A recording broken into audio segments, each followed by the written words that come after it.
ओम शांति। ओम शांति। ओम शांति। संसार में हम जब भी एक दूसरे से जब मिलते हैं तो दिल से विश करते हैं।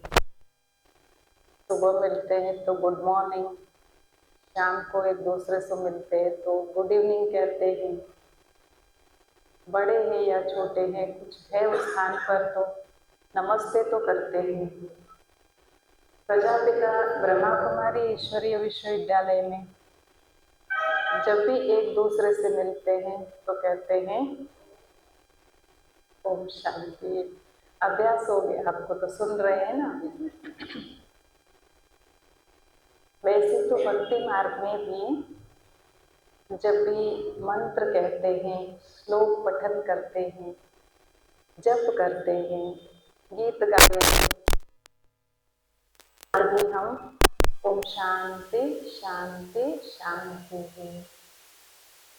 तो उस शब्द का जब प्रयोग करते हैं, थोड़ा तो उसका भाव में स्थित होने का प्रयत्न भी करते हैं हम।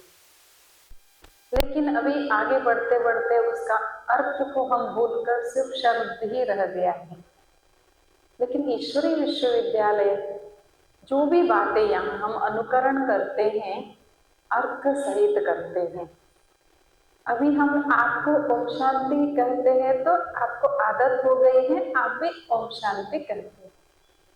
लेकिन बात तो ठीक है। ओम अर्थात मैं आत्मा हूँ, शांति अर्थात आत्मा का स्वधर्म ही शांति है।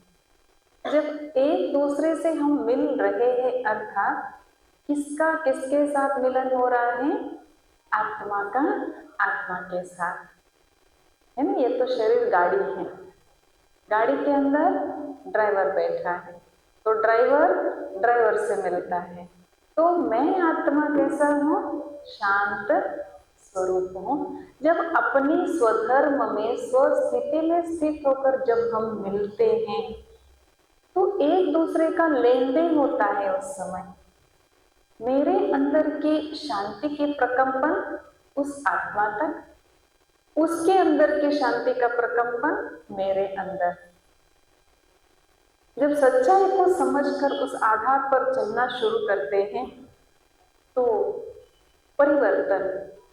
अभी संक्रांति के समय पर हम सभी यहाँ मिले, एकत्रित हो रहे हैं। संक्रांति माना एक संसार में क्रांति लाने का ये समय है, उत्तरायण समय। कौन सी क्रांति लानी है? क्रांति माना महापरिवर्तन, संस्कार का क्रांति लाना है। कि संसार को परिवर्तन करना है तो संस्कारों का परिवर्तन, संस्कारों का क्रांति। संस्कार कैसे परिवर्तन होगा? फिर पहले पाठ में हमने सुना मैं आत्मा हूं तो मेरे आत्मा के अंदर ही 3 सूक्ष्म शक्तियां हैं, मन, बुद्धि, संस्कार। मन जो है सोचने की शक्ति है, बुद्धि जो है निर्णय करने की शक्ति। तो जैसे हमारे सोच है उसमें ही से एक सोच के बारे में हम निर्णय कर लेते हैं तो उस आधार से हम कर्म में आते हैं। अभी आप यहाँ आ रहे हो रोज तो बुद्धि को आपने ट्रेनिंग दे दिया है, मुझे शाम 6:30 बजे के अंदर वहां रहना है। फिर डिसीजन ले लिया तो डिसीजन ले लिया माना 6:30 बजे के अंदर यहाँ पहुंचने के लिए पीछे कितना आपको व्यवस्था करनी पड़ती है, करते हैं ना सारा। जब निर्णय ले लिया, जब आ जाते हैं तो एक कर्म हो गया। जैसे कर्म हो गया अर्थात मेरा संस्कार बन गया वो। तो संस्कार के खाते में जमा होते होते जैसे मेरे संस्कार बनते जाते हैं तो वैसा ही मेरे सोच भी चलती है, उस आधार से डिसीजन भी चलता है, फिर मेरा स्वभाव बनता है, मेरे कर्म के खाते में जमा होता जाता है। ये सारा राज हमको जो बताया, जो त्रिलोकीनाथ, त्रिनेत्री, त्रिकालदर्शी जो भगवान को महिमा करते हैं, त्रिमूर्ति रचयिता, वो परम ज्योति परम आत्मा जो अजन्मा है, लेकिन पार ब्रह्म परमेश्वर परम धाम में रहने वाला है। शास्त्रों में ग्रंथों में हमने तो सुना लिखा है, उसमें भी 5 तत्व तो इधर है, छठा तत्व ऊपर है। कितना ऊपर है? कितना ऊपर है? What is the distance? Distance को जब मेजरमेंट करते हैं ना मीटर एंड किलोमीटर के हिसाब से, तो भगवान कितना ऊपर कितना दूर है? कितना दूर है? कभी आपने सुना था ना, कमेंट्रीज आपको कराया जाता था, सूर्य चांद तारा गण से भी ऊपर, उससे भी ऊपर, कितना दूर है। ना वहां ट्रेन जाती है, ना बस जाता है, ना वहां एरोप्लेन जा सकते हैं, लेकिन फिर भी हम रोज जाके आते हैं, है ना ये बात? कैसे जाते हैं? हाँ, ये भी तो बात समझ लिया। ये इतनी गहराई की बात, इतनी ऊंची बात, इतना सहज करके भगवान ने हमको शिक्षा दे रहा है, परम शिक्षक बनकर। बच्चे, तुम्हारा घर वहां है। अल्लिदे नोडु निम्म मने इल्लिगे बंदेवु सुम्मने, ऐसे बोलते हैं। सुम्मने माना चुप तो बैठे नहीं, हम लोग इतना सारा विस्तार किया हुआ है, चुप कहाँ बैठे हैं। लेकिन जाना तो हमको वहां ही है। तो जाएंगे भी कैसे? कैसे आए थे वैसे। इसके लिए भगवान खुद हमको सृष्टि का आदि मध्य अंत का नॉलेज समझाता है। बच्चे, तुम पहले कैसे थे, अब क्या है, आगे तुमको क्या बनना है। तो चक्र की नॉलेज में हम सुन रहे थे ना, सतयुग, नेक्स्ट त्रेता युग, नेक्स्ट द्वापर युग, नेक्स्ट कलयुग, नेक्स्ट संगम युग, नेक्स्ट। बहुत होशियार है उदगिर वाले तो, इतना सच्चा याद रखे आपने। संसार के सारे कारोबार संभालते हुए भी इस बात को याद रखा ना, ये तो बड़ी होशियारी है फिर, है ना? अपने लिए ताली बजाओ। कितनी सारी बातें सुबह से रात तक, इतने बिजी माइंड में सत्य त्रेता द्वापर कलयुग, उसमें भी संगम याद रखा ना आपने, पास हो गए फिर। बाबा आए ही है। हाँ, बाबा के बारे में जब आपने समझा ना, बाबा कौन सा बाबा है? वो निराकार परम ज्योति परमात्मा, जिसको हमने सदा शिव कहते कहते भक्ति में याद किया, वो शिव ही मुझ आत्मा का पिता है। तो किसका बाबा है वो? ओम शांति वालों का, ब्रह्मा कुमारियों का। किसका बाबा है? किसका बाबा है? मेरा बाबा है। और वो कैसा है? देखो, दिल से कहो एक बार, देखो झांक के, वो बाबा किसका है? मेरा बाबा है। वो कैसा है?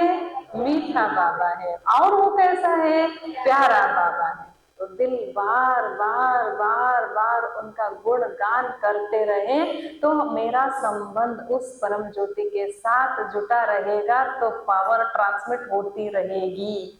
ये है बात।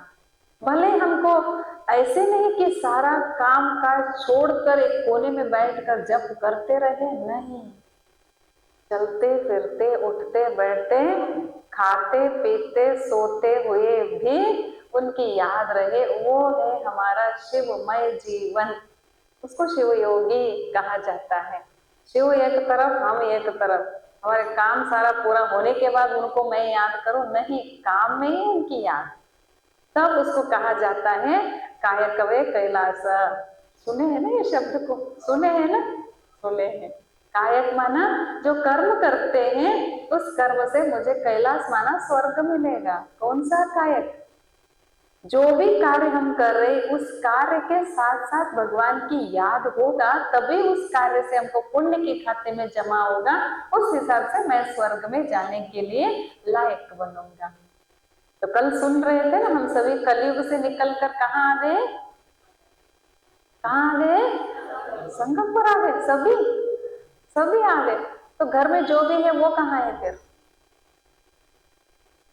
घर में जो भी है, यहाँ नहीं आ रहे ज्ञान सुनने के लिए, वो कौन से युग में है? वो कलयुग में है। आप सभी सत्य, ये देखो, ये वंडरफुल बात है ये। वही धरती, वही जमाना, वही दुनिया है। वो लोग कलयुग में है, हम लोग संगम पर आ गए, अच्छी बात है। ये संगम तो बड़ा गुप्त समय है। संगम पर, जो संगम पर आएगा, संगमनाथ से मिलन बनाएगा, योग्यता अंदर आएगी, वो सत्युग जरूर जाएगा। भले वहां पद में थोड़ा अंतर होगा, लेकिन जाएंगे तो जरूर जाएंगे। तो सत्युग में जब आते हैं, कल बता रहे थे ना हम, 84 जन्मों की कहानी जो है ना, बहुत बड़ी शॉर्ट अभी हम सुन रहे हैं। ज्ञान सागर का ज्ञान तो बहुत बहुत गहराई की बातें, बहुत बातें हैं। सागर में पानी कितनी होती है, कितनी होती है, कितने क्यूसेक्स वाटर होता है? इन्फिनिटी, अनलिमिटेड, है ना। तो इतना ज्ञान सारा भगवान के, परमात्मा के अंदर है, फिर भी वो बहुत सहज सरल करके हम बच्चों को समझा। नहीं तो देखो, आत्मा के बारे में जिन्होंने जितना सारा ग्रंथ लिखा है ना, बहुत विस्तार का है आत्मा के बारे में, फिर भी हमको कुछ स्पष्टता नहीं मिली उससे। फिर परमात्मा के बारे में कितने सारे ग्रंथ है, वेद, उपनिषद, शास्त्र, द्वैत, अद्वैत, विशिष्टाद्वैत, एक या दो क्या 10 क्या कितना है ग्रंथ, फिर भी हमको क्लैरिफिकेशन नहीं मिला। या खुद ही भगवान है, या सबके अंदर भगवान है, या अण रेण तृण काष्ठ कण कण में भगवान है, परमात्मा सर्वव्यापी, कितनी सारी बातें। उनसे बिछड़ गए थे हम लोग, वो उनकी याद से भी दूर हो गए, उनकी पहचान से भी दूर हो गए। जो मन में आया वो करते आए। कितनी सारी बातें ऐसे करते हैं ना अपने जीवन में हम, उन्होंने किया हम भी करते। क्यों किया पता नहीं, करना है बस। कितनी भी तकलीफ उठा के भी, किसको डांटते भी करते हैं, माना करते हैं, लेकिन प्राप्ति, जहां ज्ञान नहीं है, जहां समझ नहीं है, तो सही तरीके से कनेक्शन नहीं है, तो प्राप्ति भी नहीं होती। डुबकी मारना, डुबकी मारना, डुबकी मारना, किसमें डुबकी मारना, किसमें डुबकी मारना? समझ में आ गई बात। ज्ञान सागर के ज्ञान में डुबकी मारना, तब हम परिया बन जाते हैं, सत्यों के देवता बन जाते हैं। तो सत्यों में जब हम आत्माएं आते हैं, सिर्फ 9 लाख ही आते हैं, लेकिन संपूर्ण सतो प्रधानता, वहां के विचार, वहां के आचार, वहां का व्यवहार टोटल सतो प्रधान होगी। आत्मा के अंदर की सतो प्रधानता अर्थात क्या है? आत्मा तो 7 गुणों से भरपूर है। सुने हैं ना ये फर्स्ट लेसन में, याद है सबको? आत्मा के अंदर कितने गुण हैं? 7 गुण है। रेनबो होता है ना, तो उसको क्या कहा जाता है? रेनबो होता है ना, विब्जी, और उसमें कितने कलर्स होते हैं? 7 कलर्स होते हैं। तो आत्मा में भी कितने गुण हैं? 7 गुण हैं। आत्मा ज्ञान स्वरूप है, आत्मा पवित्र स्वरूप है, आत्मा शांत स्वरूप है, आत्मा प्रेम स्वरूप है, आत्मा सुख स्वरूप है, आत्मा आनंद स्वरूप है, आत्मा शक्ति स्वरूप है। The simple formula for this, KP² LHBP।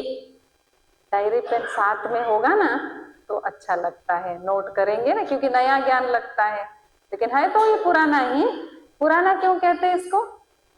कौन सी बात आप कहेंगे पुराना क्यों है ये? हम भी पुराने हैं, आप भी पुराने हो। कैसे कैसे? नया तो कुछ है ही नहीं, नथिंग न्यू। जो हुआ था वही हो रहा है। कब हुआ था? कब हुआ था? कब हुआ था कि पता नहीं। कल का पाठ रिवीजन नहीं हुआ है। कब हुआ था ये सारी बातें? हाँ, वेरी गुड। 5000 साल पहले ऐसे ही हुआ था, एज इट इज, हो बहू। अभी क्या हो रहा है? रिपीटेशन हो रहा है, क्योंकि चक्र है ही 5000 साल का अनादि अविनाशी नाटक चल रहा है। हम सभी इस नाटक में एक्टर्स हैं। तो जब भी हम पहले पहले आए धरती पर, कहां से आए? कहां से आए? परम धाम से आए। परम धाम कहाँ है? ऊपर है। कहाँ ऊपर? माना सूर्य चांद तारा गण से ऊपर, सूक्ष्म लोक से भी ऊपर है अपना घर। सिर्फ आत्माएं और परमात्मा, न देह, न 5 तत्व, नहीं कुछ भी नहीं। वहां से आत्माएं अपने अपने समय, अपने अपने संस्कार, अपने अपने कर्म के हिसाब से इस धरा पर शरीर धारण करके पार्ट बजाने आते हैं। तो पहले पहले कितनी आत्माएं आ गए? 9 लाख आ गए। बाकी सब करोड़ आत्माएं कहाँ थे? ऊपर ही थे। जब आए तो आत्मा संपूर्ण सतो प्रधान थी, तो उसकी आयु भी बड़ी थी। एक शरीर में वो कितने साल रहे? 150 ईयर्स। तो जब 150 ईयर्स उस शरीर में है तो उसका टोटली सतयुग में जन्म कितने होते हैं? 8 जन्म ही होते हैं। श्री कृष्ण श्री राधे के रूप में जब जन्म होता है, जब बड़े होते हैं, जब उनका कारुणेशन होता है, श्री नारायण श्री लक्ष्मी नारायण नाम भी रखते हैं ना। श्री लक्ष्मी नारायण, पहले तो लक्ष्मी का नाम ही लेते हैं, बाद में नारायण। राधा कृष्ण, लक्ष्मी नारायण, सीता राम, ऐसे नाम रखते हैं ना। इसके विस्तार में बाद में जाएंगे, स्त्री का नाम ही पहले क्यों है। लेकिन वहां जो राज्य चलता है श्री लक्ष्मी श्री नारायण का, वो 150 साल एक शरीर में रहते हैं। फिर शरीर छोड़ने से पहले बुढ़ापा आता है तो भी वहां दांत नहीं गिरते हैं, चश्मा नहीं पहनते, वहां लकड़ी नहीं पकड़ते हैं, वहां हैंडीकैप कोई होता नहीं है, तो वहां कोई हॉस्पिटल आदि नहीं होते, कोर्ट आदि नहीं होते, जेल नहीं रहता है वहां, कैदी कोई झूठ बोलने वाला, चोरी करने वाला नहीं होगा। इतनी इतनी सुंदर, इसलिए गायन है सर्वगुण संपन्न। वो आत्मा के अंदर इतनी पवित्रता की शक्ति है, तो सहनशीलता की भी उतनी ही नम्रता, उतनी ही सरलता, उतना ही अंतर्मुखता, उतना ही वो हर्षित मुखता, उतना ही गंभीरता, उतना ही धैर्यता, उतना ही निर्भयता भी होती है। इतनी श्रेष्ठ गुणों से भरपूर वो आत्मा सर्वगुण संपन्न मैं ही ततत्वम, हम सो हम। ग्रंथ में तो इसकी विस्तार बहुत है। मैं ही वो देवात्मा हूं जो पहले हम सतयुग में थे। कैसे थे? सर्वगुण संपन्न थे। तो मेरे विचार बड़े श्रेष्ठ थे, हमारे आहार बड़ा सतो प्रधान था, तो उसके आधार से मेरा आचरण, मेरा व्यवहार बड़ा श्रेष्ठ था। तो अभी तो आहार ऐसा है तो विचार भी ऐसे, जैसे विचार वैसा कर्म, वैसा आचरण, वैसा व्यवहार, उस हिसाब से कर्म का फल भी ऐसे। इसलिए विचार की शुद्धता के लिए आहार का भी बड़ा महत्व देना पड़ता है, उसका बड़ा विशेष रोल है। जैसा अन्न वैसा मन, मन क्या करता है? विचार करता है। तो अन्न भी कैसा होना चाहिए?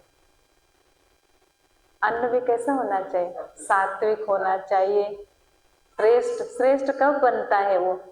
जब प्रभु की याद में बनाते हैं, जब प्रभु को स्वीकार कराते हैं, प्रभु की याद में खाते हैं, वो है प्रसाद। जैसे अन्न को जब भगवान के सामने रखते हैं तो नैवेद्य कहा जाता है ना। उस अन्न को जब भगवान की याद में बनाते हैं तो वो क्या होता है? औषधि का काम करता है। That is a medicine. इतना वंडरफुल ताकत उस अन्न में है। लेकिन अभी अन्न देखो, जैसे कि घर में जब हलवा बनता है उसका टेस्ट अलग, जब होटल में जाते हैं तो वहां भी हलवा बनता है, भले वो भी घी में बनाते हैं, ड्राई फ्रूट्स डालते हैं, वहां भी है। और मंदिर में जब जाते हैं तो वहां भी हलवा बना के देते हैं। प्रसाद किसको कहते हैं हम? जो मंदिर में बनता है उसको प्रसाद कहते हैं। भले उससे भी ज्यादा हम घी डाल के होटल में बनाया हुआ वो खाएंगे तो उसको प्रसाद थोड़ी कहा जाता है, लेकिन आइटम तो वही है। होटल में भी हलवा है और मंदिर में भी हलवा ही बना है, लेकिन होटल में जो बना उसको हम प्रसाद नहीं कहेंगे। वो वहां से भी, मंदिर में जो बनाने वाले हैं ना, उससे भी ये एक्सपर्ट है, बड़े स्किल्ड पर्सन है ये। क्योंकि प्रसाद क्यों नहीं कहा जाता है? होटल में जो बनता है क्यों कहा जाता है? इसको मंदिर में जो बनता है इसको प्रसाद कहते हैं, होटल में जो बनता है उसको प्रसाद नहीं कहते हैं। क्योंकि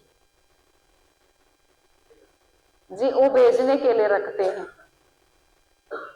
करेक्ट है, वो तो भेजने के लिए रखते हैं। जो भेजने के लिए रखना होता है ना, बनाने वाले की बुद्धि, भेजने वाले की बुद्धि, वो दोनों की बुद्धि में क्या है? मैं थोड़ा खर्च करूं, ज्यादा कमाऊं। बिजनेस माइंड क्या होता है फिर? थोड़ा खर्च करो, ज्यादा कमाओ। प्रसाद, प्रसाद किस अर्थ से बनता है? ये भगवान के लिए बना रहा हूं, ये भगवान स्वीकार करेगा। जब उनकी दृष्टि पड़ेगी वो फिर वो शुद्ध बन जाता है, पवित्र बन जाता है। जो भी इसको खाएगा उसका हृदय भी शुद्ध बन जाता है। तो इतना भी प्रसाद मिले तो हम क्या करते हैं? सबको बांट के तो खाते हैं।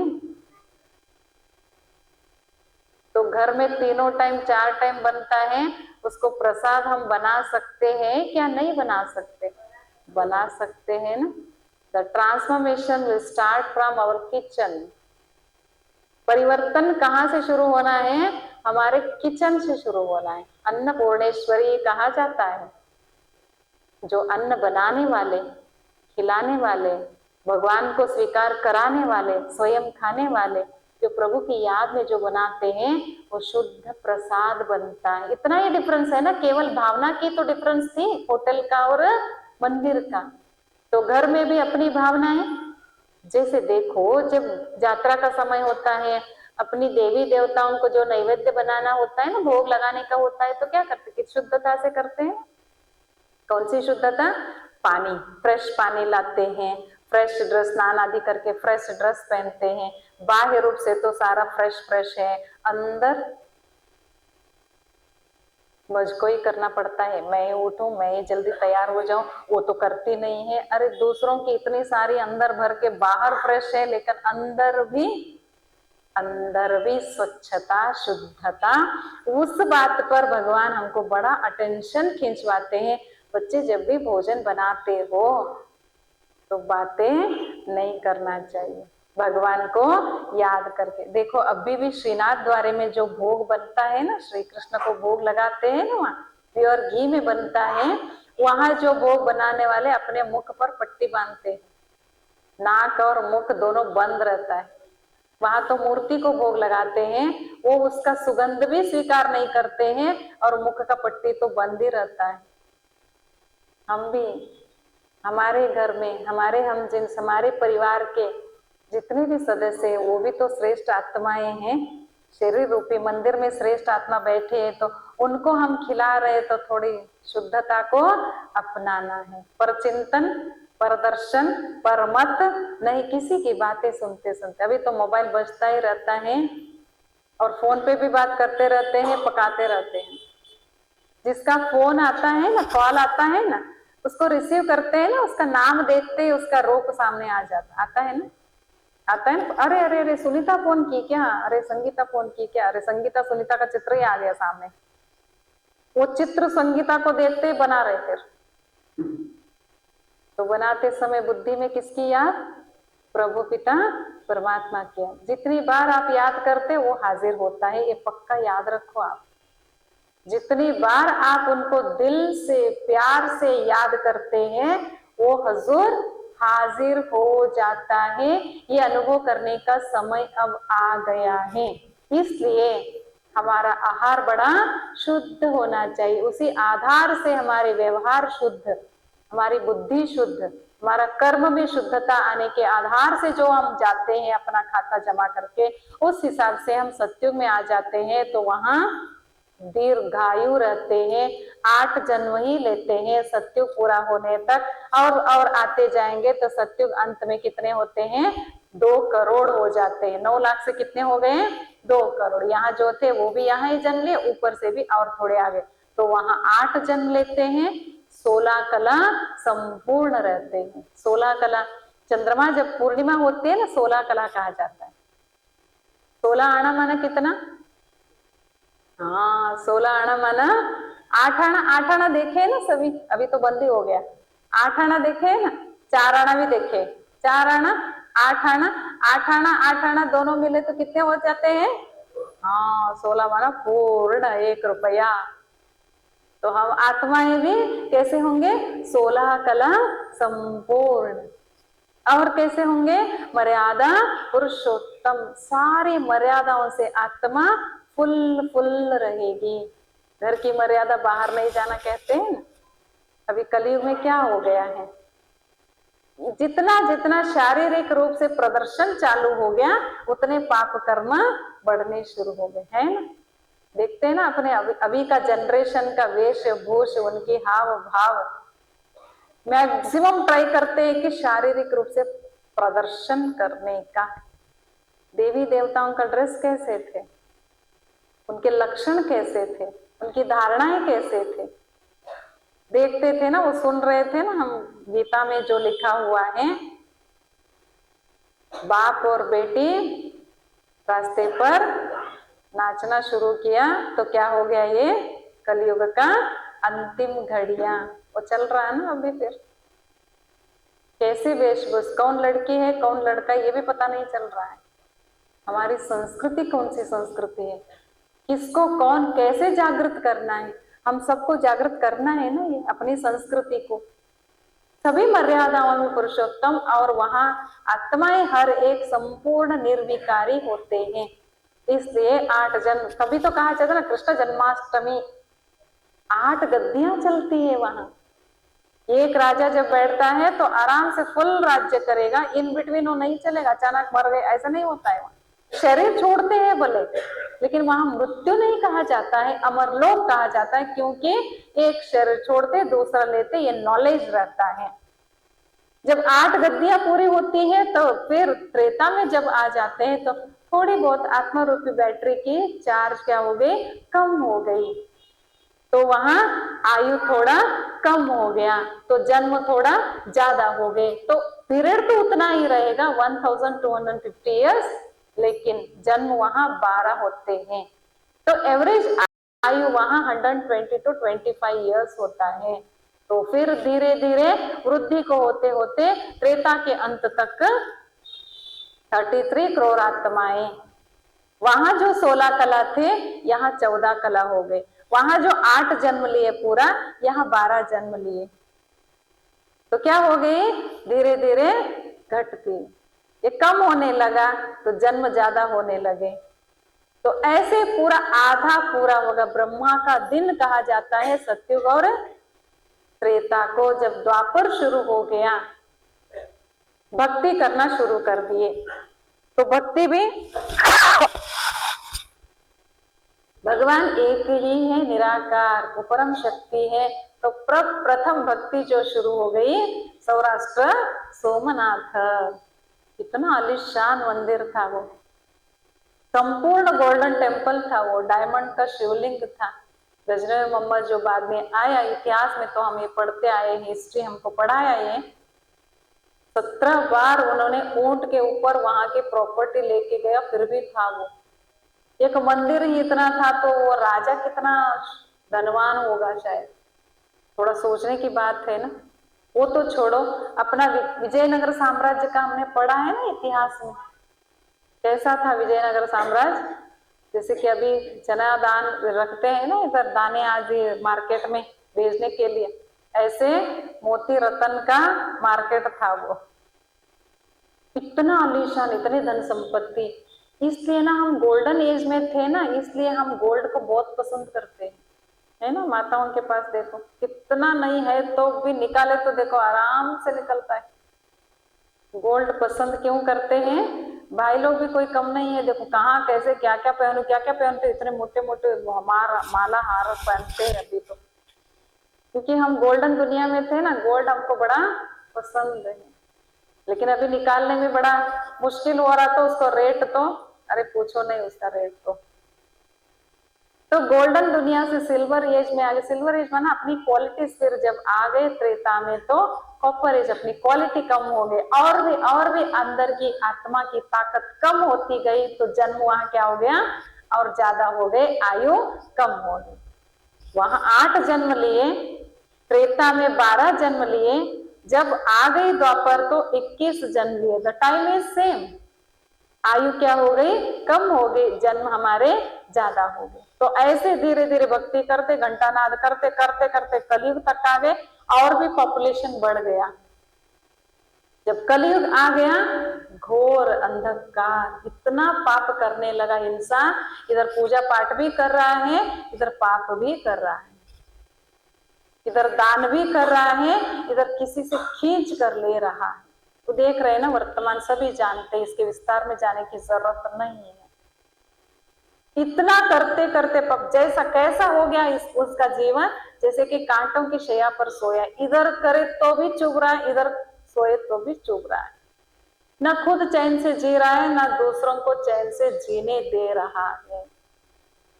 भले एसी रूम है, डनलप बेड है, सोया है, लेकिन नींद नहीं आ रहा है। लॉकर में सारा संपत्ति भरा हुआ है, लेकिन नींद नहीं आ रही। पैसे से तो नींद को नहीं खरीद सकते, सामान को खरीद सकते, लेकिन इंसान क्या समझ लिया, पैसा है तो ही सब कुछ, पैसा है तो ही सब कुछ, पैसा है तो, अरे पैसा को लेकर क्या करें? पैसे खा सकते हैं क्या? खा सकते हैं क्या? खाने के लिए अनाज तो चाहिए, सीधा सीधा अनाज में ऐसे ही खा सकते हैं क्या? थोड़ी बहुत। कलयुग का अंतिम घड़िया, तो कलयुग में इतना पाप करने लगा कि भगवान का नाम तो लेता रहा, लेकिन कर्म तो इतना कनिष्ठ करता रहा, तो उसका पूरा पूरा बैटरी और भी डिस्चार्ज हो गई। वहां 16 कला थे, वहां 14 कला, इधर देखे तो 8 कला। कहा? द्वापर में 8 कला, जब कलयुग आ गया तो 9 कला। अंदर कोई क्वालिटीज ही नहीं है, ऐसे नील हो गई आत्मा। पाप कर्म करने लगी तो शरीर को जल्दी जल्दी छोड़ना शुरू कर दिया, तो उतना ही पीरियड में टोटल 42 जन्म लेता है। तो एवरेज आयु कितनी हो गई? 35 ईयर्स तक ही कलयुग की आयु है। अगर आप अभी इधर जो भी बैठे हैं 35 अगर आप पास किए हैं, तो अभी एक्स्ट्रा जो भी आपको दिया है ना भगवान ने, अच्छा कर्म करने के लिए दिया, ये सोच कर चलो। अभी ऐसे नहीं है कलयुग में, अरे हम 40 साल के हैं, हम 50 साल के, हम 60 साल के, बहुत अच्छी बात है। जो एक्स्ट्रा जो दिया है वो कौन दिया है? भगवान ने अच्छा कर्म, पुण्य कर्म करने के लिए दिया है। ऑलरेडी हमारा एक्सपायरी डेट हो चुका है, लेकिन अभी जो समय है उसको सफल करने के लिए भले हम चाहते हुए भी कर नहीं पाते हैं, ये बात आती है। अरे बहन जी आप ऐसे नहीं समझो, हम भी बहुत कुछ सोचते हैं, अच्छा करें अच्छा करें, हम इतने खराब नहीं। भले ठीक है, बात अच्छे हैं, तभी तो अच्छे भगवान के सत्संग में आके बैठे हैं। अच्छा करना चाहे तो भी आत्मा के अंदर ताकत नहीं, वो ताकत देने के लिए फिर भगवान स्वयं परित्राणाय साधूनां विनाशाय च दुष्कृतां। ಅದಕ್ಕೆ ಅಲ್ಲಿ ಕನ್ನಡದಲ್ಲಿ ಚೆನ್ನಾಗಿ ಹೇಳ್ತಾರೆ, आकाशवदरुत्त भूकांते नडगुत्त। आप सुनो, मैं ट्रांसलेट करती हूँ फिर, क्योंकि बहुत एग्जैक्टली है वो मीनिंग। ಆಕಾಶವದುರುತ್ತ ಭೂಕಾಂತೆ ನಡುಗುತ್ತ ಈ ನಾಕವು ನರಕವಾಗಿರಲು ಶಿವನು ತಾ ಬಂದು ಜೋಕೆ ಮಾಡುವನು सर्वज्ञ। दैट मीन्स आकाश से आवाज आ रही है और भूमि में कंपन चालू हो गया है, और जो स्वर्ग था वो अब क्या बन गया? नरक बन गया है।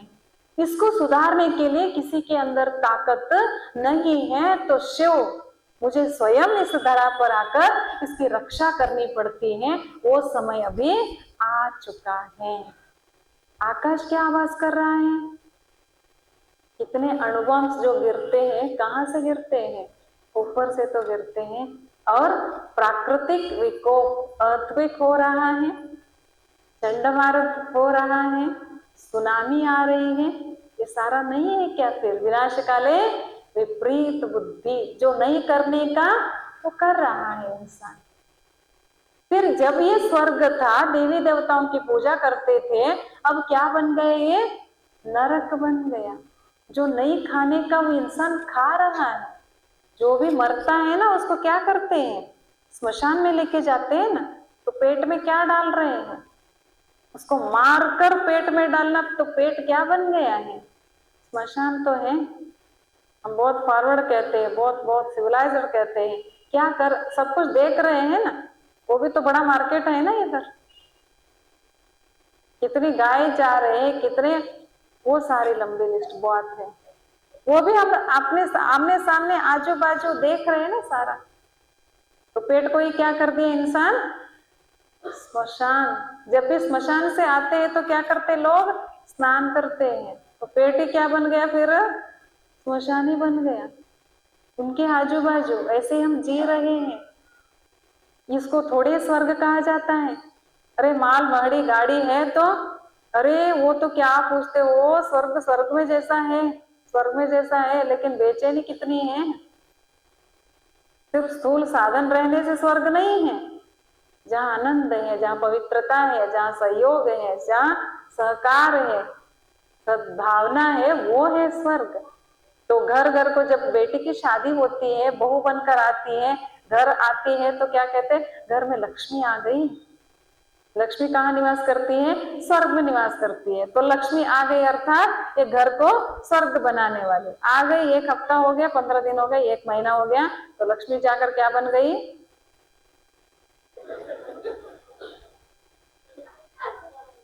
लक्ष्मी बनना अर्थात लक्ष्मी का ड्रेस पहन के नहीं घूमने का है। लक्ष्मी जैसा लक्षण तो होना चाहिए। कहाँ से आते, थोड़े मार्केट में मिलेगा।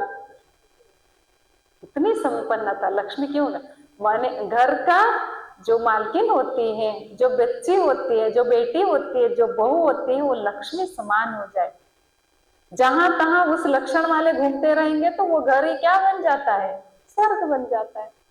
स्वर्ग कोई ऐसे नहीं कि जो गोल्डन का मंदिर बना जाए, वहां बैठकर हम मेकअप सारा मेकअप करके वहां बैठ जाए, वो नहीं है।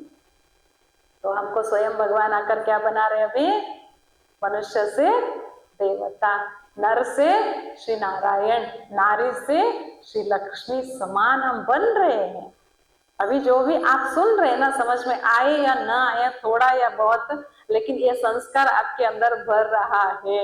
एक बार भगवान की दृष्टि आपके ऊपर पड़ी है तो वो तो पीछे छोड़ने वाला, ऐसा लग रहा है ना। आज ना नहीं जाना सोचे थे, फिर भी ना ऐसा लग रहा है ना आपको, फिर भी क्योंकि आत्मा को जो प्राप्ति, सत्य प्राप्ति जब होने लगता है, अपने आप वो खींच कर आ जाए। नहीं तो ये टाइम नहीं मिलता था ना, पहले सब कुछ है लेकिन हमको टाइम नहीं, हमको टाइम नहीं। अभी टाइम मिल रहा है ना, मिल रहा है ना। 6 बजे निकलते, कोई कोई 6:15 को निकलते, आराम से 8 बजे तक कैसे निकल गया बेटा। मोबाइल भी नहीं देखते हैं, वो एक फिर उसमें विदाउट मोबाइल जी रहे हैं, तो इट्स वेरी ग्रेट, है ना। नहीं तो जब खाली बैठे फटाफट, किसी के घर भी जाते हैं तो वो बातें करते रहते। यहाँ तो नो परमिशन, आपको ऐसा कहा गया था शायद, फिर भी अपने आप आदत छूट गई ना। 1 घंटा, 1.5 घंटा, 2 घंटा, देखो अच्छे संस्कार को इमर्ज करना। मन बुद्धि किसके कंट्रोल में, हमारे कंट्रोल में आने के लिए परम पिता परमात्मा जब धरा पर आते हैं तो पर काय प्रवेश, तभी तो कहा जाता है। ये जो उत्थान और पतन के बारे में, क्यों ऐसा पतन हो गया, विकार के वशीभूत हमने द्वापर से शुरू किया। तो सतयुग में 8 जन्म थे, त्रेता में 12 जन्म लिए, फिर द्वापर में 21 जन्म लिए, जब कलयुग आ गया तो 42 द टोटल बर्थ। अभी ऐड करो 8 + 12 + 21 + 42। नहीं ऐसे कैसे होता है, हमने तो वहां लिखा है 84 कैसे होता है, कैलकुलेटर निकालते देखोगे। 8 + 12 कितना हो गया, 20 हो गया। 20 हो तो सत्य त्रेता में हो गया, द्वापर में 21, 20 और 21 41, तो कलयुग आ गया तो 42, 41 + 42 करेक्ट बताओ, 83, 41 + 42 83। देखो इधर भगवान ना हमको बहुत सारे सब्जेक्ट सिखाते हैं, मैथमेटिक्स भी आता है, हिस्ट्री भी आती है, ज्योग्राफी भी आता है, लैंग्वेज भी आता है। बड़े होशियार है वो तो, बुद्धिमान उनकी बुद्धि है ना, हमारी बुद्धि को इतना शार्प करता है, बस उसके दोस्ती करना, बस खुदा को क्या बनाना, दोस्त बना लेने का, बड़ा होशियार। कोई पूछते हैं ना ब्रह्मा कुमारी बहनों को, आप क्या पढ़े हो, आपकी डिग्री क्या है, अरे हमारी डिग्री, वो डिग्री लेके क्या कर दे, कोई यूनिवर्सिटी में नहीं पढ़ाता ऐसा, वो इंजीनियर डिग्री हो या मेडिकल की हो, MBBS हो, MD हो, कुछ भी हो, यहाँ जो भगवान पढ़ाता है इसके ऊपर और कोई पढ़ाई है ही नहीं। इतने होशियार बनाता है क्योंकि बुद्धि दिव्य बुद्धि बन जाती है।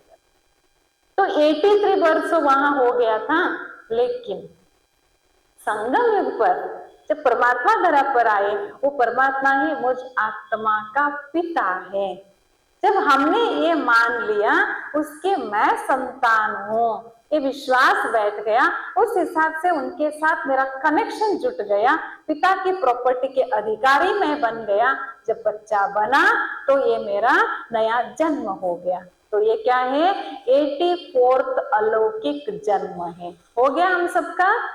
हो गया। किस किस का हो गया अलौकिक जन्म? हाथ ऊपर करो, थोड़ा एक्सरसाइज करेंगे, ब्लड सर्कुलेशन होगा।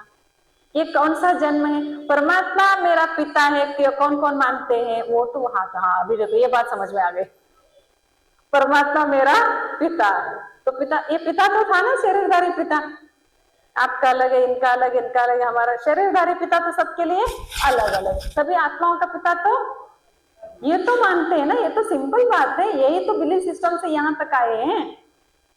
हम सभी आत्माओं का पिता तो एक ही है। भले कहते थे तुम ही हो माता पिता, तुम ही हो, तुम ही हो बंधु सखा, तुम ही हो, अरे कहते थे, वो है कहाँ, वो कैसा है? जैसा बाप है ऐसे बच्चे हैं। मैं बच्चा जैसा बिंदु हूँ, वो भी तो बिंदु है। तुम ही हो माता पिता, तुम ही हो तंदनीनो ताई ले। बस क्यों कहा हमने? ऐसे जब कह रहे थे ना, कोई ने आकर में कहा, हमने नहीं कहा, कोई तो लिख के रखा था, बस हम रट मार रहे। वो तो उन्होंने ऐसे कहा क्योंकि नॉलेज नहीं है। अभी तो नॉलेज मिल गई ना, हम सभी आत्माओं का पिता वो परम ज्योति परमात्मा है। जब मैंने उनको पिता माना तो मैं उनकी संतान बन गई ना, मैं उनका बच्चा हूं ना। तो जब ये समझ आ गई तो मेरा नया जन्म, बच्चा जब होता है तो नया जन्म कहा जाता है ना। भले हम इसी शरीर में हैं, लेकिन समझ के आधार से मेरा ये लौकिक रूप से जन्म नहीं है। ये कौन सा जन्म है? अलौकिक जन्म है। ये है 84th बर्थ। तभी तो कहा लक्ष्य 84। लक्ष्य 84 माना 84 के लिए लक्ष्य देना। लक्ष्य माना ध्यान देना है, लाख नहीं है। देखो कितना अपभ्रंश हो गया। जैसे सागर में डुबकी मारना ही हो गया, ज्ञान को तो कट्टी कर दिया। ज्ञान सागर में डुबकी मारना था ना हमको, तो हमने क्या कर दिया? ज्ञान को कट करके सागर में डुबकी मारते मारते यहां तक आ गए। लेकिन लक्ष्य 84 माना 84 जो है ना, उसको लक्ष्य ध्यान से समझो उस बात को। तो कलयुग अंतिम घड़ी में अनाचार, अत्याचार, भ्रष्टाचार, civil wars, atom bomb wars, ये सारी चालू है ऑलरेडी। प्राकृतिक विकोप देख रहे हैं, सिविल वॉर्स देख रहे हैं। उस समय परकाय प्रवेश अर्थात परम ज्योति परमात्मा ब्रह्मा के तन में आकर हमको सच्चा श्रेष्ठ ज्ञान देते हैं। उसको ही हम रोज सुनते हैं, उसको ज्ञान मुरली कहा जाता है। जब 1936 में दादा लेखराज जिनको कहते थे, उनके 60 इयर्स ओल्ड में स्वयं परमात्मा एक ही रथ में दो सारथी, इसको रथ कहा जाता है। इसके अंदर रथ को चलाने वाली आत्मा सारथी है। अर्जुन रथ में था युद्ध के मैदान में, अर्जुन के रथ में ही श्री कृष्ण परमात्मा वहां कहा जाता है। वो जब आ गया तो एक ही रथ में दो सारथी। तो ब्रह्मा दादा लेखराज के तन में 60 इयर्स ओल्ड, उस आयु में परमात्मा भी उनके तन में आकर उनके भ्रुकुटी के बीच में बैठकर हमको सत्य ज्ञान उच्चार किया। तभी तो नंदी के शिवलिंग के सामने क्या रखते हैं? नंदी रखते हैं। जब प्रदक्षिणा करते हैं तो वहां गौमुख रहता है। जब शिवलिंग को अभिषेक करते हैं, वो सारा अभिषेक जो पानी वो गौमुख से आता है, तो हम क्या करते हैं? प्रदक्षिणा करते समय उसको तीर्थ समझकर स्वीकार कर लेते हैं। इसके पीछे का स्पिरिचुअल नॉलेज क्या है, आध्यात्म राज क्या है? परमात्मा जो ज्ञान का सागर है, इनके मुख द्वारा हमको ज्ञानामृत दे रहा। ये है ज्ञान, पानी का अमृत नहीं है। ये ज्ञानामृत जो दे रहा है, इसको पीने से, पीना माना कैसे पिएंगे इसको जीवन में धारण करेंगे, तब हम आत्माएं पावन बन जाते हैं। ये है राज। कितने सालों से हम वो तीर्थ पीते ही आए। अभी तो बड़े हेल्थ कॉन्शियस हो गए, लेकिन अभी तो समझना है इस बात को। वो समय अभी आ चुका है। इसका दादा लेखराज जो था, जब ब्रह्मा नाम स्वयं परमात्मा ने रखा, तभी तो ब्रह्मा का चित्र जहां तहां भी हम देखते हैं, वयोवृद्ध का ही तन देखते हैं। कोई छोटा बच्चा नहीं है। ब्रह्मा का इतिहास निकालो आप, ब्रह्मा का माता पिता कौन है, कहाँ भी नहीं है लिखा हुआ। कृष्ण का माता पिता कौन है, वो इतिहास है। कृष्ण का बुढ़ापा कहाँ भी नहीं दिखाया, ब्रह्मा का बचपन कहाँ भी नहीं दिखाया, क्योंकि ये राज है। ब्रह्मा तो गृहस्थी थे, डायमंड मर्चेंट थे, उनके 60 साल आयु में, उनका तो बड़ा लंबा हिस्ट्री है एक्चुअली, उसको भी समझना है नंदी को क्यों रखा हमने। लेकिन 36 to 69 18 जनवरी तब तक ब्रह्मा का तन आधार लेकर परमात्मा ने इनके मुख से उच्चार। लेकिन परमात्मा भगवान जो है, परमात्मा जो है, ब्रह्मा को हम भगवान नहीं कहते हैं, ब्रह्मा कोई परमात्मा नहीं है। तन का आधार लिया है, उस तन द्वारा सिर्फ हमको ज्ञान समझाता। लेकिन परमात्मा भगवान कौन है, निराकार ज्योति स्वरूप है, हम सभी उनको ही याद करते हैं। ब्रह्मा भी खुद उनको ही याद करके संपूर्ण संपन्न बना, वो 18 जनवरी 1969। तो 33 ईयर्स उनके मुख से जो ज्ञान उच्चारे वो है ज्ञान मुरली। तो 69 के बाद भी परमात्मा का कर्तव्य रखे, वो तो संपूर्ण संपन्न बने, शरीर को त्याग किए। कौन, प्रजापिता ब्रह्मा। फिर परमात्मा का और भी कार्य था, तो दूसरा शरीर का आधार लिए, वो हमारी गुलजार दादी जी, हृदय मोहिनी दादी कहा जाता है। उनके तन द्वारा 2007 तक, फिर ये 17 तक फिर से वो मुरली चली। उसको एवरी संडे हमको रिवाइज कराते, उसको अव्यक्त मुरली कहा जाता है। तभी तो भक्ति मार्ग में अर्धनारीश्वर का चित्र देखते हैं ना हम सभी। अर्धनारीश्वर का चित्र कैसा रहता है, वहां तो शंकर पार्वती को दिखाते, अर्धा शंकर का अर्धा पार्वती का, ऐसा कोई रह सकता है क्या। भगवान जब सृष्टि का परिवर्तन करना का समय आ गया तो अर्धा पुरुष के तन में अर्धा स्त्री का तन आधार लेकर एक कार्य संपन्न किया। इसलिए तो ये कार्य अभी पूरा होने को आ चुका है। कलयुग छोटा बच्चा नहीं है, थोड़ा सा बचा हुआ है। कल हम सुन रहे थे ना, इसलिए तो इन बिटवीन है ये। वैसे तो 4 युग इक्वल है, लेकिन कलयुग का अंतिम घड़िया, सत्य की आदि का समय, संगम थोड़ा सा ये क्या है, टोटली 100 ईयर्स का है। इस यहाँ का यहाँ स्थापना भी हो रहा है ब्रह्मा द्वारा, और तपस्या बल से अशुद्धि का, अपवित्रता का विनाश भी हो रहा है। भगवान परमात्मा को इसलिए त्रिमूर्ति रचयिता क्यों कहते हैं, स्थापना, विनाश और पालना। ब्रह्मा द्वारा स्थापना, शंकर द्वारा विनाश वहां दिखाया गया शास्त्रों में। वो भी कैसे, उनका तीसरा आंख खोले तो क्या कर दिया, सामने का सारा भस्म हो गया। अरे तपस्या कौन सी तपस्या, कौन सा विनाश, बहुत गहराई की बातें हैं भक्ति मार्ग में। तो उस शब्दों को, उस अर्थ को, उस राज को समझाने के लिए उन्होंने चित्र बना दिया। हमने तो चित्र को ही पकड़ लिया, राज को तो छोड़ दिया। तिल गुड़ खाए ना कल, तिल माना स्नेह का प्रतीक है, गुड़ माना स्वीटनेस, मधुरता, लेकिन उसका राज क्या है। तिल तो ऐसे सिंगल तिल खाएंगे ना, वो तो कड़वा लगता है। तिल क्या, किसके साथ, गुड़ के साथ। परमात्मा के साथ मेरा आत्मा संबंध रहेगा तो मेरे अंदर स्वीटनेस आ जाएगी, मेरे मुख से मधुर बोल ही निकलेंगे। राज को तो हर एक त्योहार के पीछे अध्यात्म राज है, इसलिए राज को समझाते समझाते भगवान हमको राजाओं का राजा बना देता है। तो ये क्या है, राज योग सिखाता है। यहाँ राज समझाने वाला और राजाओं का राजा बनाने वाला परमात्मा धरा पर आ चुके हैं। तो 36 to 2005 में, 36 to 2025 कितने साल हो गए, 88 ईयर्स कंप्लीट हो गए। अभी जो शिवरात्रि आती है तो 89th सेलिब्रेशन, तो 100 ईयर्स में कितने साल रह गए अभी। हाँ, चिंता से फिर नींद ना करे, ऐसा ना हो जावे। चिंतन करो, बची हुई थोड़े समय में बहुत गई, थोड़ी रही, थोड़ी में भी थोड़ी रह गए हैं। हे मानव, अब उठ जा अज्ञान नींद से, जागृत हो जा, सवेरा होने वाला है। तो सवेरे के बाद हम नहीं कर सकते, सवेरे आने से पहले अपने आप को हमको तैयार रखना पड़ता है। लेकिन सर्वशक्तिवान बाप साथ है, इस बात को अच्छी रीति समझेंगे। जैसे शारीरिक रूप से हमको स्नान की रोज जरूरत है, वैसे ज्ञान स्नान करना भी बड़ा जरूरी है। लगता है ना आप सबको? इसके लिए कितना व्यवस्था करते हैं, आत्मा का भोजन, आत्मा की शुद्धि, इसके लिए तो कुछ प्लान करें।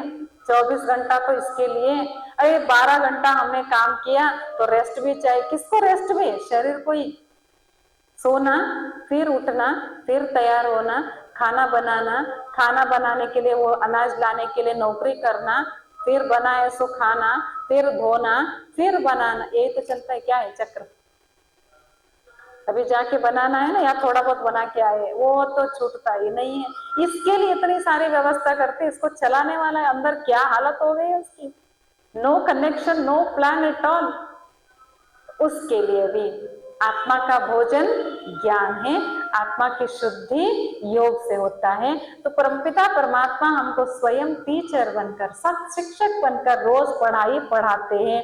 दैट्स व्हाई इसको कहा जाता है God fatherly university. Prajapita Brahma Kumari Ishwariya Vishwavidyalaya क्या है? ये गॉड फादरली यूनिवर्सिटी है। यहाँ हम जो पढ़ाई पढ़ते हैं, we are a godly students. जहां भी यूनिवर्सिटी होती है तो सिलेबस होता है, वहां लेक्चरर्स प्रोफेसर होते हैं, वहां लक्ष्य रहता है, वहां एग्जाम होते हैं, वहां पढ़ाई होती है तो पद भी मिलता है। यहाँ भी सिलेबस है, यहाँ भी टीचर है, यहाँ भी हमारे लिए लिमिटेशन जो रूल्स हैं, एग्जाम भी है और फिर पद भी मिलेगा। लेकिन घबराने की बात नहीं है। अरे इस आयु में क्या पढ़ाई पढ़ेंगे, क्या होमवर्क करेंगे, वो तो बस होने के बाद ही इतना सारा इसमें फंसे हैं, फिर क्या पढ़ाई। ये बड़ी इजी पढ़ाई है। अभी जो पढ़ रही है पढ़ाई तो है। ट्विंकल ट्विंकल याद आ गया ना? ट्विंकल ट्विंकल याद है ना? Twinkle twinkle little star how I wonder what you are up above the world so high. और बच्चे क्या तो क्या तो कहते, ये भी क्या तो क्या तो नहीं, क्या तो क्या नहीं है वो, up above the world so high like a diamond in the sky. कितने वंडरफुल है। हे भगवान तू कैसा है, तेरे को देखकर मुझे बड़ा वंडर लग रहा है। अरे मैं भी तो वंडर हूँ। अब फिर इसलिए वो पढ़ाई पढ़ाता है। इस पढ़ाई में 4 सब्जेक्ट है, ज्ञान, योग, धारणा, सेवा। वहां होते हैं ना mathematics, social study, science, language, ये सारे अलग अलग होते हैं ना, अलग अलग डिग्री में। यहाँ भी यूनिवर्सिटी है तो यहाँ भी सब्जेक्ट, 4 सब्जेक्ट कौन से हैं? ज्ञान है, योग है, धारणा है, सेवा है। कौन सा ज्ञान देता भगवान ने हमको? ए फॉर नहीं सीखे क्या? सीखे है ना? ए फॉर एप्पल, एप्पल नहीं है, ए फॉर आत्मा। ए फॉर क्या है? आत्मा। बी फॉर बॉल नहीं, बाबा। मैं आत्मा, मेरा पिता परमात्मा। ये ऐसे तो झट तक है ये बातें, लेकिन एलकेजी आते ही थोड़े झट तक सिखाते। तो बच्चे पहले आते हैं ना, 2-2 ही सिखाते, उसको ही कितना दिन लगता है, लिखना तो आता ही नहीं है। ए फॉर आत्मा, बी फॉर बाबा। तो ये बातें हमको रोज सिखाते हैं भगवान। ज्ञान को समझो, 3 लोक कौन से है, त्रिकाल कौन से है, घर कहाँ है, कौन कौन कहाँ कहाँ कब आते हैं, भगवान के साथ मेरा रिश्ता क्या है, कितना समय हम रहते हैं, कितने जन्म लेते हैं। ये कोई सिर खराब करने की बातें नहीं, मेरी ही हिस्ट्री है वो। आज हम परमात्मा के महावाक्य में सुन रहे थे। आप जो भी यहाँ आ रहे हो, सत्यनारायण की कथा सुन रहे हो। सत्यनारायण की कथा माना, वहां सत्यनारायण की कथा सुनने के लिए जाते हैं ना लोग। मैं तो पूरा नहीं सुनी वो कथा क्या होती है कि, लेकिन वहां ना नारायण कैसे बनता है वो स्टोरी तो नहीं है उसमें। मेरा तो इस जन्म में भक्ति पूरा हुआ था, पिछले जन्म में भक्ति पूरा हुआ था, जब जन्मते ही मेरे को जल्दी ज्ञान मिल गया। भक्ति का फल ही ज्ञान मिल गया जल्दी। तो भक्ति तो करते हैं ना लोग, भक्ति क्यों करते हैं? ज्ञानेश्वर परमात्मा को पाने के लिए। तो सत्यनारायण की कथा, सत्यनारायण की पूजा करने से ऐसे होता, पूजा नहीं करने से ऐसे होता, ऐसे है ना उस बातें वहां। लेकिन सत्यनारायण बने कैसे? ये है सत्य ज्ञान। भगवान हमको कहते, बच्चे तुम ही आत्मा देवकुल की हो, तो नारायण समान तुमको ही बनना है। तो यहाँ गुण मूर्त बनो, शक्तियों से संपन्न बनो, पाप कर्म के खाते को साफ करो, फिर आप शुद्ध बन जाओ। ये है क्या सुन रहे अभी? सत्यनारायण की कथा सुन रहे हैं इधर। अच्छे है ना, फुकट में, वहां तो कितना खर्च होता है सत्यनारायण की कथा सुनने में। तो रोज सुनाता है भगवान हमको, इसलिए ज्ञान को भी रोज सुनना है ना। 1 घंटा टाइम निकाल सकते हैं ना, निकाल सकते ये घर में पूछ के आना, परमिशन लेटर लेना। परमिशन कौन किसको देना है? खुद को। जैसे वहां का वो बात रह गई, अर्जुन के रथ में जब परमात्मा आ गया तो अर्जुन के रथ को कितने घोड़े थे? 5 घोड़े थे, क्योंकि 2 घोड़े नहीं चलाते थे क्या? 5 घोड़े कौन से? 5 घोड़े तो इधर उधर उल्टा हो जाता है, स्थूल रूप से घोड़े होंगे तो वो स्थूल रूप के घोड़े की निशानी नहीं है, वो निशानी है अपने पंच कर्मेंद्रियों का। जब परमात्मा का ज्ञान मुझे मिल जाता है, मैं स्वराज्य अधिकारी बन जाता। अभी देखे तो मेरे स्वराज, मेरे कर्मेंद्रियों ऊपर ही मेरा राज्य नहीं चल रहा है।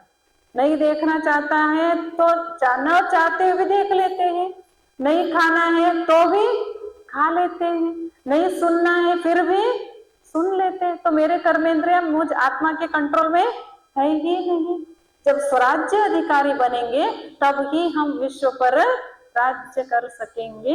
ये भगवान बाप हमको सच्चा ज्ञान देते हैं, बच्चे अब तुमको सतयुग में जाना है तो संगम युग पर संगमनाथ के साथ श्रेष्ठ पुरुषार्थ जरूर करना है। समय अभी बहुत कम है, ऐसे नहीं कि हम घबराएंगे, नहीं, उस थोड़े समय में हमको ज्यादा पुरुषार्थ करना है तो सर्वशक्तिमान का साथ चाहिए। अब नहीं करेंगे तो कभी नहीं होगा, क्योंकि वहां कहते हैं ना ये ऐसा है, हरि ब्रह्म आए तो भी ये परिवर्तन नहीं होने वाला, ऐसे कहते हैं ना। कोई कुछ बहुत जिद्दी वाला होता है, जल्दी परिवर्तन नहीं होता है, सुनता नहीं है, तो फिर ये क्या है? दुख हरने वाला ब्रह्मा के तन में आकर हमको सच्चा ज्ञान परमेश्वर दे रहा है, ये भी हम नहीं सुनेंगे तो फिर कब सुनेंगे? क्या परिवर्तन होंगे? इसलिए एक एग्जाम्पल पूरा बता के मैं पूरा करती हूँ। एक राज्य में क्या था, एक पत्थर बेचने वाला था। हाँ, मीरा बहन आ जाते मंच पर। तो पत्थर बेचने वाला था वो ना, इधर उधर पत्थर लेकर आता था, वो कलर पत्थर होते थे ना, वो आकर बेचने के लिए बैठता था मार्केट में। आने वाले जाने वाले उधर आते थे। तो एक व्यक्ति, बड़ा स्पेशल व्यक्ति उस गली से जा रहा था, वो देखता है कुछ उस पत्थर में उसको चमक दिखाई दिया। एक्चुअली तो ओरिजिनली वो क्या था, वो डायमंड मर्चेंट था जो जा रहा था। उस पत्थर पर उसकी नजर पड़ी, उस पत्थर के अंदर चमक दिखाई दिया, तो नजदीक आके देखा, हाँ उसके अंदर क्या था? डायमंड था। तो उन्होंने उस व्यक्ति को पूछा, जो बेचने वाला था, उसको पूछा इस पत्थर की वैल्यू क्या है? उन्होंने बताया 20 रुपए है। 20 रुपए है? तो उनको लगा ये व्यक्ति को इसकी वैल्यू तो पता नहीं है। फिर भी ये देखो ये क्या कर दिया डायमंड मर्चेंट, अरे 10 रुपए में दे दो, ये क्या है, ये पत्थर है। तो उन्होंने कहा नहीं, बड़े मेहनत से लाया हूं, उसको 20 रुपए ही है। फिर बार बार पूछने से फिर वो कहता भले 15 रुपए दे दो, उससे कम तो मैं नहीं दे सकता। तो वो क्या कर दिया, छोड़ के आगे। उनको क्या लगा, इसको तो इस वैल्यू तो पता ही नहीं है इस पत्थर का, तो वो तो बाद में फिर मैं जा आता हूँ तो वही बुलाकर जरूर देगा, वो 10 रुपए में ही, तो देखेंगे बोल के गया उधर। जब थोड़ी देर वहां वो गया तो वो तो मार्केट थी ना, लोग आने वाले जाने वाले। दूसरा व्यक्ति भी वहां आ गया, आके वो पूछता है कितना है इसका वैल्यू? तो उन्होंने कहा 20 रुपए। वो नजदीक आके देखता है, फिर उसमें कुछ चमक है, तो कुछ ना कुछ है इसमें, ये बड़ी वैल्यूएबल पत्थर है। तो उन्होंने कहा 20 रुपए नहीं, मैं तुमको 40 रुपए देता हूँ, मेरे को दे दो, मैं वहां परीक्षा कराता हूँ इसको, बोल के उन्होंने क्या कर दिया, 40 रुपए देकर वो पत्थर को ले लिया। लेके जब ये जा रहा था तो वो गया था ना पहले वो डायमंड मर्चेंट, तो वापस आ रहा था, उसको संशय आया ये पत्थर तो जाना नहीं, मुझे लेना है। लेकिन आकर जब देखता है, पूछता अरे अरे कहाँ गया वो पत्थर कहाँ गया, मैंने तो बेच दिया। घबरा गए, ये तो बेच दिया तूने, कितने पैसे के लिए? नहीं, मैं तो 20 रुपए कहा था, उन्होंने तो मेरे को 40 रुपए दे दिया, मैंने तो बेच दिया। तो कहता है हे महामूर्ख, वो कहा डायमंड मर्चेंट उनको कहता है कि हे महामूर्ख, वो पत्थर की वैल्यू तू क्या जानता है, उसके अंदर डायमंड था, तूने 40 रुपए में दे दिया उसको। तो वो कहता है अरे चुप रहे, मैं भला मूर्ख हूं, मेरे को उसकी वैल्यू भी पता नहीं है तो मैं मूर्ख हूं। तू कितना महामूर्ख है, तेरे को तो पत्थर की वैल्यू पता था तो भी तूने उसको 20 रुपए में नहीं खरीदा, तो मैं मूर्ख हूं या तू मूर्ख है? तू महामूर्ख है। आप तो तालियां बजा रहे, किस लिए मुझे समझ में नहीं आई बात। तालियां किस लिए बजाई मुझे समझ में नहीं आया। अब आपको समझ में आ गई, समझ में आ गई ना बात। जब बात समझ में आ जाती है, समझ में आने के बाद भी न करे तो क्या बन जाते हैं, डैश डैश। ऐसा न बने हम, ऐसा न बने। जो समय हमारे हाथ से जब निकल जाता है वापस मिलने वाला नहीं है। 15 दिन बीत गए, नए साल कहते। दिन तो ऐसे बीतते जाते, रात के बाद दिन, दिन के बाद रात, ऋतुओं में भी परिवर्तन आता है, लेकिन मेरे अंदर कितना परिवर्तन, ये हम सबको अंदर झांक के रोज देखना पड़ता है, एक दिन की बात नहीं है। इसलिए आप एक दृढ़ संकल्प करो। जहां दृढ़ता है, जहां विश्वास है, जहां निश्चय है, वहां विजय भी निश्चित है। विजय हमारा जन्म सिद्ध अधिकार है। किसी बात के लिए आपको डरने की बात नहीं है। आप परिवर्तन होंगे तो आपके पीछे बहुत है परिवर्तन होने वाले। भगवान आपके ऊपर बड़ी आश रखा है। इतने इतने लाखों लोग हैं ना उदगिर में, आपके ऊपर ही क्यों पड़ी उनकी नजर? आप बड़े पसंद आ गए हो भगवान को, पसंद आ गए हो ना। इतना टाइम निकाल के बहने कहाँ कहाँ कितना मेहनत करके अपना जीवन समर्पित करके आपके लिए टाइम बिताना, ये किसने भेजा हमको? भगवान ने भेजा है ना। भगवान की नजर आपके ऊपर पड़ी है ना, तो आप कितने स्पेशल हो। तो वो स्पेशलिटी को, वो विशेषता को अपने अंदर समाते हुए, उसको प्रैक्टिकल प्रायोगिक रूप में जीवन में लाते हुए, बस एक बल एक भरोसा, एक बाबा दूसरा न कोई, सब कुछ करो। सब कुछ करते हुए भी इस जीवन में कुछ नया परिवर्तन, लौकिक में भी अलौकिकता, प्रपंच में रहते हुए पारमार्थ, ये सिखाता है। ऐसे नहीं, गृहस्थ से पलायन नहीं सिखाता अध्यात्म। अध्यात्म क्या सिखाता है? अच्छे रीति, the wonderful best good administration सिखाता है वो हमारा अध्यात्म ज्ञान।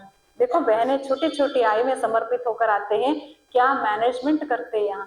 वो यूनिवर्सिटी की पढ़ाई नहीं है, वहां की डिग्रियां नहीं है, इधर क्या एडमिनिस्ट्रेशन करते हैं। वहां एक घर संभालना कितना मुश्किल है, यहाँ महिलाएं, स्त्रियां, कन्याएं, कुमारियां संभालते हैं। तो ये छोटी बात थोड़ी है, किसकी शक्ति है? स्वयं परमात्मा की शक्ति है। तो आप भी शिव शक्तियां, तो परमात्मा से शक्ति लेकर दृढ़ संकल्प करो, मुझे रोज ज्ञान स्नान करना ही है।